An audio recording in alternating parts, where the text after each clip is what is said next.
Hello and welcome to #OurDocTalk. This is NorthBay Healthcare's way to reach out to the community with answers on important health information.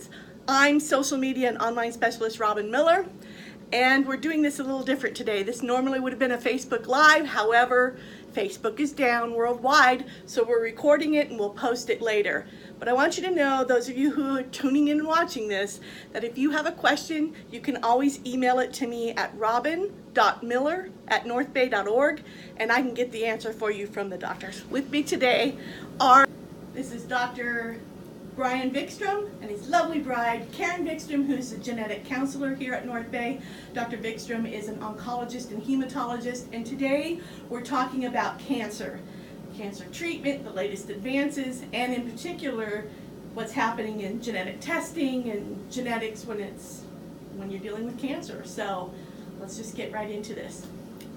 I want to start with just some basics for those who are tuning in and maybe they haven't taken a science class since high school.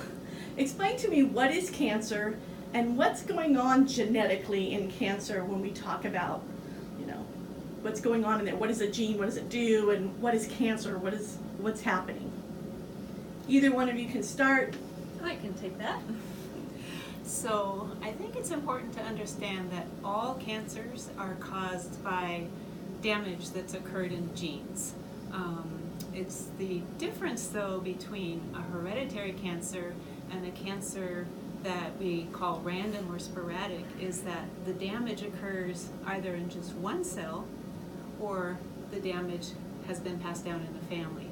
Most of the time, cancer is not hereditary, 90% of the time, in fact. But in 10% of the cases, the gene that's damaged was passed down, and it can be either from mom or dad, and that starts cancer. The cancer develops because the genes that control cell growth no longer can do their job because there are errors in the genes, and that is the beginning of cancer. And so a gene's job is to do what? What does a gene do? So human beings have about 20,000 genes, and a few hundred, if not a few thousand of those are involved with controlling growth. And cells need to stay healthy, and so there are genes that tell the cell to start growing, to make copies. There are genes that say when it should stop growing, and then there are what I like to call the spell checker genes. Those are the genes that go in and correct DNA errors that occur naturally as DNA copies itself. Those spell checker genes, they go in and they fix errors so that that gene can still control its growth. There are a whole set of genes. It's actually a quite complicated process, but we can test. Some of those genes do in fact run in families, and so those are the genes that we can test now to see if the cancer is caused by a hereditary factor. Okay. So when the gene is mutating and all of this weird stuff is happening, that's when you get things like tumors and other types of cancer. Correct? Right. And when enough genes in one cell have been damaged, then that one cell loses its ability to control its growth, and that's the beginning of cancer. Okay. And treatment, understanding what's going on in the genes, treatment has changed over the last few decades or so. What are some of the treatment options when somebody has a cancer, and how is that changing more recently? Oh man, Generically and briefly. Well, first of all, brief is not in my vocabulary. I'll vouch for that. Well, there are a lot of different treatments out there for cancer, and different cancers are still treated differently. Okay. When I was studying oncology, a lot of the treatment options we had been pretty static. We were using a lot of the same drugs we were using 10, 20, even 30 years ago. But beginning in the late 80s, a whole new class of drugs, biologics, came out. These are the antibody drugs like Rituxan or Herceptin that can be used to actually fight cancer cells. We have since developed small molecular targets, and a lot of these targets are pills and these pills often have fewer side effects than a lot of the chemotherapy options we have. And some of these are used to treat people who have incurable cancers, and some are used to treat people with curable cancers. And what's interesting when it comes to a lot of the genetic stuff going on now is we are identifying genetic mutations that cause the problem in the cancer cell. And many of these mutations, well, many of them have been, we've developed drugs that can actually target the problem and fight the cancer. And so a lot of this, our understanding of what causes cancer is sort of growing hand in hand with the treatment options we are developing. They've developed immune therapy over the last couple of years, which has also been very, very useful. So again, we got... What is immune therapy? I'm sorry, for those of us who aren't... Well, immune therapy is a way to harvest a person's immune system to fight cancers, okay? Not all cancers respond to immune therapy, although we're trying to figure out if we can still harness the immune system to even fight those cancers if we kind of prime the immune system in a different way. The reason I guess one of the reasons we started looking at immune therapy was in patients, I guess, with melanoma. We found that if you had a history of melanoma, it was cut out, you could be in remission for 30 years. But if you ended up dying unexpectedly and they took, say, a kidney and transplanted it into someone else, they found that those people actually had a risk of transferring their melanoma to the person that received their organ. And these people that receive organs from someone else, they're on immunosuppressants. And so they found that with some of these conditions, lowering the immunosuppression actually fought the cancer. And so for many years, at least since I was in training, they were looking at ways to use the immune system to fight these cancers, particularly melanoma and kidney cancer.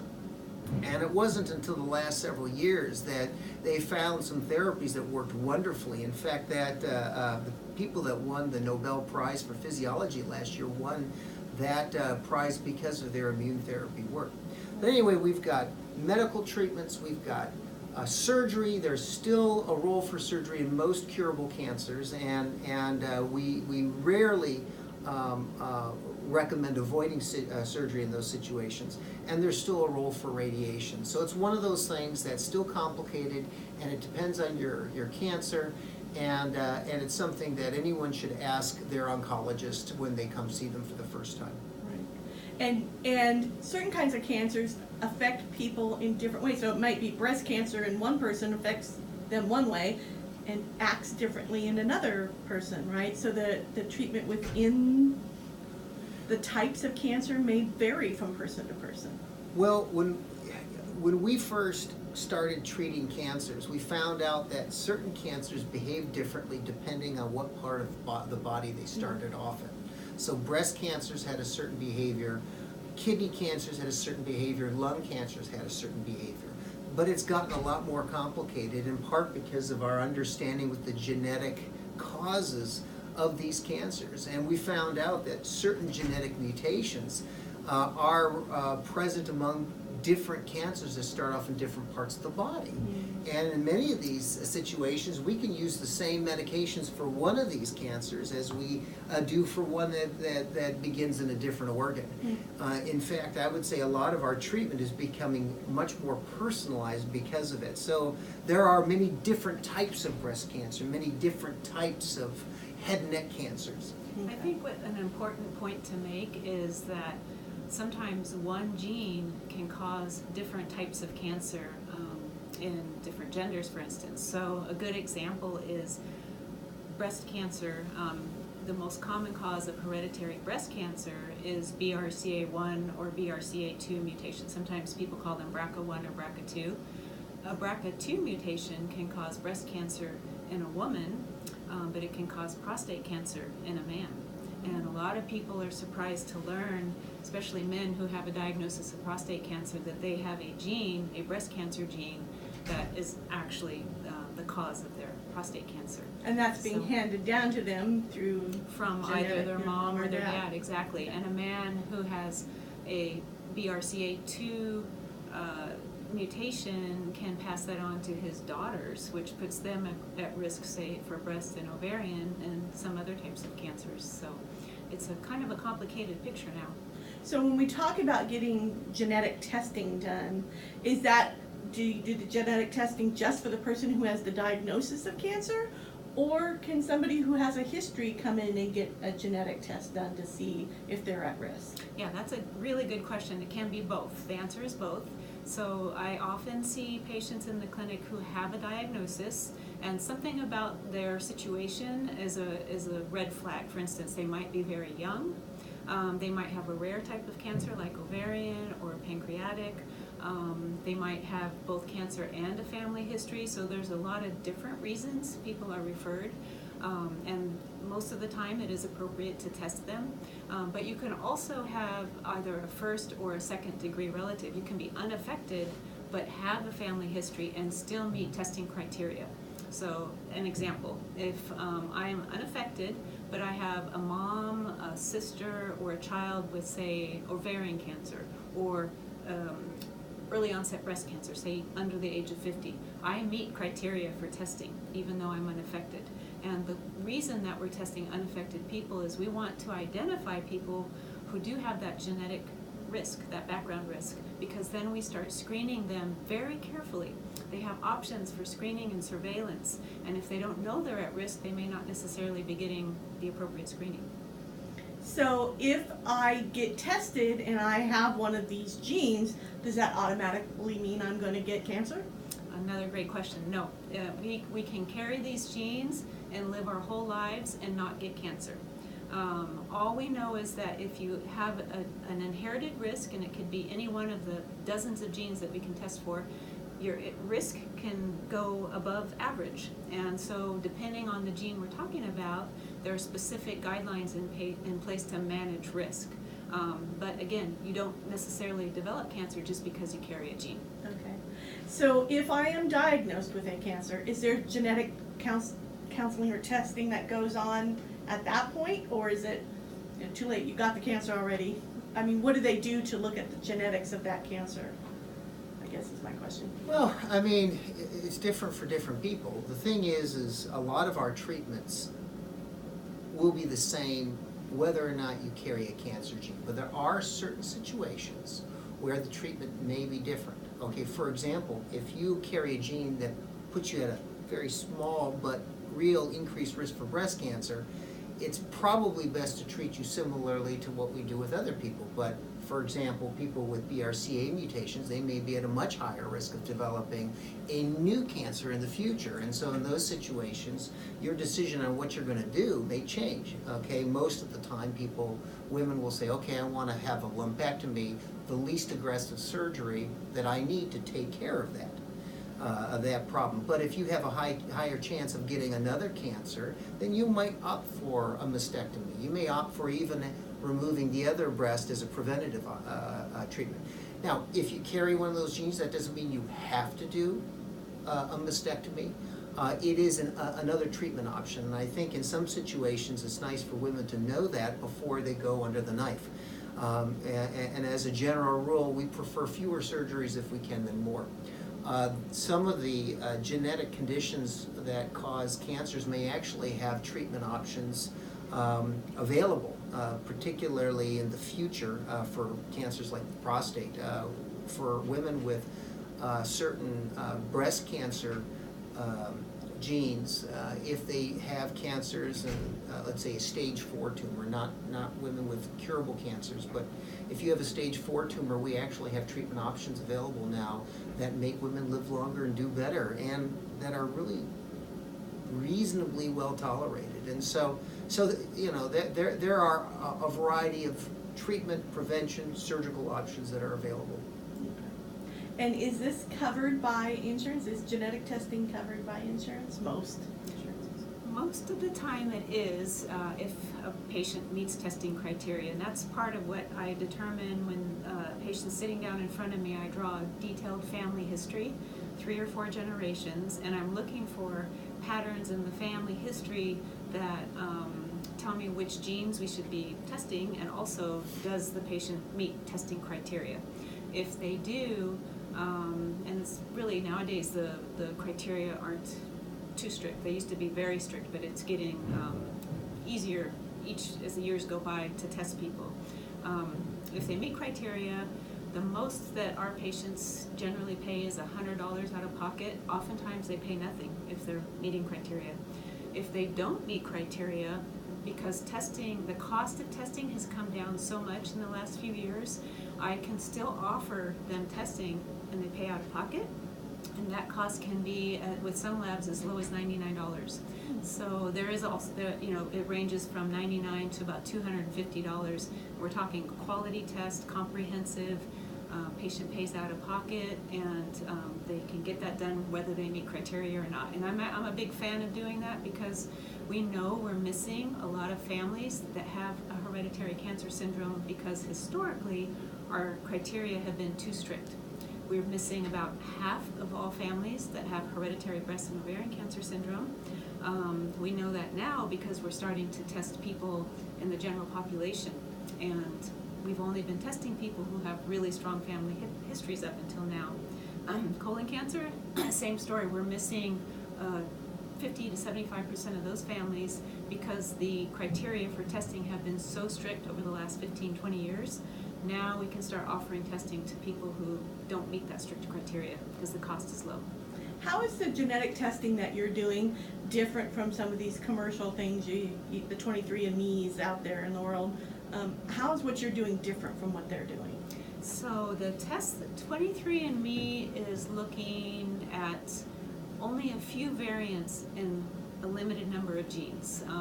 So I like to use the analogy of if you're an editor and you're editing a cookbook, you wouldn't go to one word in one recipe and only check that one word for a typo, right? You'd want to check every recipe and look, word by word, sentence by sentence for any sort of typos. 23andMe is looking at just one word in one recipe on a few pages in the entire cookbook. It's not comprehensive. It's good for what it's doing. It is picking up some common variants in people with certain ethnicities. Ashkenazi Jewish, for instance, they're only looking at 3 variants that are only applies to people with Ashkenazi Jewish ancestry. So if you have a family history of, say, breast or colon or really any type of cancer, it is not an appropriate test. Compare that kind of test to what we do, where we are looking at all the genes that are relevant for a particular type of cancer, and we're reading those genes, which are like recipes, letter by letter. We're reading the whole recipe, looking for any sort of typo. Much more comprehensive, and it's the appropriate test to do if a person has a personal history of cancer or a family history. And so when you do your genetic testing, you're drawing blood, I assume? It can, usually nowadays we do it by spitting into a tube, just like the ancestry testing. It's a little bit of spit, about this much. No needles. No needles. Yay. Sometimes people don't like spitting, so we're still willing to poke them and get blood. But for the most part, I do saliva kits. Okay. Could I just add something? Sure. I want to make it clear, too, that we do genetic testing also on tumors. Okay. That is very different than the testing that Karen is talking about, okay? Because as we said, that cancers often develop because of mutations, okay? Now, if you get a mutation, it's in the cancer, it's not in your, normal saliva. Mm-hmm. That's the stuff you were born with. And so we're doing tumor testing, and that tumor testing can identify mutations that start off in that cancer, but just because you have one of those mutations doesn't mean you were born with it. Sometimes, however, that tumor testing can identify the mutation you were born with and lead to other testing down the road, okay? It can raise the suspicion that there may be something in the genes that you're passing from a parent to a child. Okay. Yeah, and that's a good point. And if you have your tumor tested and it comes back negative, that does not mean you don't have a hereditary gene running in the family. They don't always match up. Sometimes you'll see the gene that could possibly be running in the family in the tumor, and sometimes you don't. So it's not a reliable test for hereditary cancer. Okay. And can I ask one? I'm sorry. Of course. Go. One more. Show, you did. All right, no, another one more. No, a third one more. I mean, it can always get complicated. One thing people should know too is if you are on treatment for a cancer, Sometimes the chemotherapy you're on can cause genetic abnormalities even in your saliva tests, okay, that may not be real. There are also people who have conditions like chronic lymphocytic leukemia, where some of the blood tests that we do for regular genetic testing actually identifies the cancer genes and not what you're born with. And so what's very important is that the interpretation of the test is important, and you want someone who understands what they're doing to interpret the test. You know, there are stories across the country about what can happen if people don't know how to interpret that information. That has led to unnecessary surgeries, unnecessary treatments.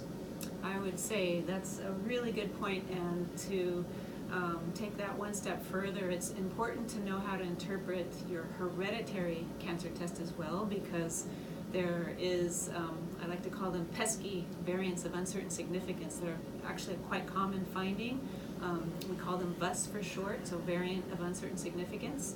That is not a positive test, but sometimes it's misinterpreted as positive because it looks like a finding when it's actually not. We don't do anything with variants of uncertain significance clinically.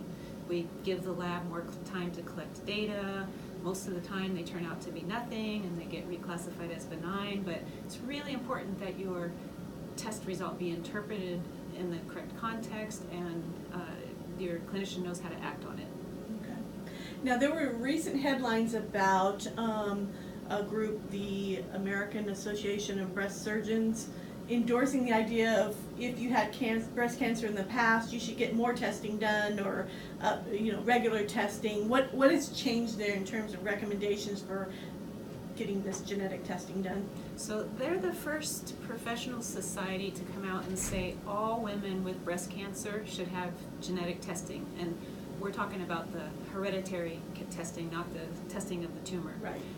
And the reason they're saying that is in the last couple years, as I mentioned earlier, we're starting to see that we're missing a lot of families, a lot of women who actually do have a BRCA1 or BRCA2 mutation because they don't meet that strict criteria. So they're coming out now and saying, test everybody. It's a cheap enough test now so that it makes sense. At least, even if their insurance isn't paying for it, maybe they'll have the option of paying out of pocket. Because that information can be used to guide surgical decisions, long-term screening. It can help family members know that they're also possibly at risk, and it starts the whole process of testing families. It can be valuable information. And I wanted to get into that a little bit. Why is it important to get this kind of testing done from your perspective? What does it give you as providers in your battle against cancer? Mind if I ask? Sure. Okay. I mean, look at it this way. Let's say you carry a BRCA mutation, okay? And you had a breast cancer. You had it appropriately treated. You're in remission. Woo-hoo! We like that, right? It is still important because, like I said before, let's say you carry the gene. There are options available to you that you wouldn't consider before. For example, prophylactic mastectomy. Well, let's say you're not too crazy about having a prophylactic mastectomy right now. Well, there are cancer screening options that are available. We have breast MRIs, which are wonderful screening tools for detecting breast cancer. The problem is they can overcall things a bit, and when they tried looking at women of, without any genetic risk, of average risk, they found that actually caused more problems than good. However, for women with BRCA mutations, they found out that when they use that in addition to normal clinical breast exams, that's the breast exam that you can get in clinic, and in addition to mammograms, they found that women who were diagnosed with cancers had a much smaller chance of having cancer spread to the lymph node. And if you have an earlier stage cancer, your chances of being cured of the cancer are a lot higher. That's just one example.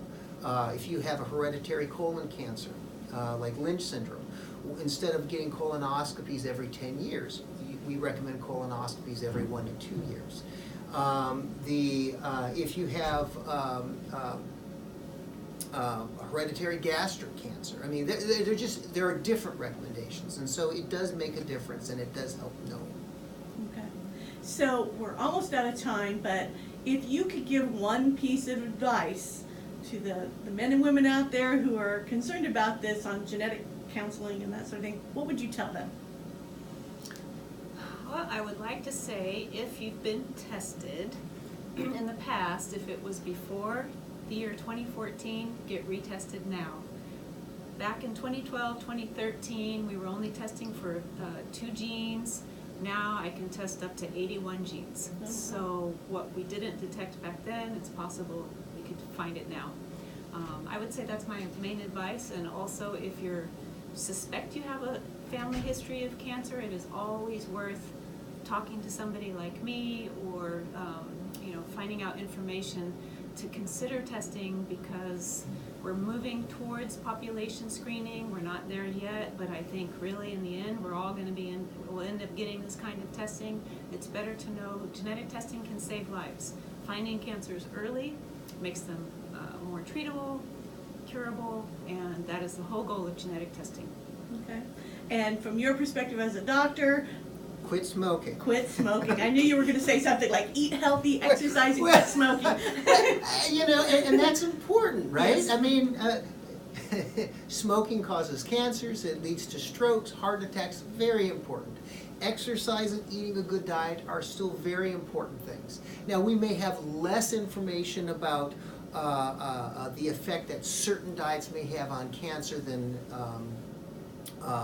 what you would like to think, but we do know that when it comes to other health conditions, whether it's diabetes, arthritis from obesity, high blood pressure, maintaining an active lifestyle and a good diet is very important. And I would say when it comes to cancer treatment or screening, it's scary, and a lot of times if we see something that might be a problem, we don't want to deal with it. I'm no different, okay? But if you do see something that could be a problem, it is so much better to address it early. We have more treatment options. Feel free to call us. We're happy to help you. Great. I want to thank both of you for taking time out of your schedule. And as I said at the beginning, if you have questions that didn't get answered during our chat, you can email them to robin.miller@northbay.org, or you can hit the comment button and post it below. We'll try to get an answer for you. Thank you both for being here. Thank you. You're very welcome.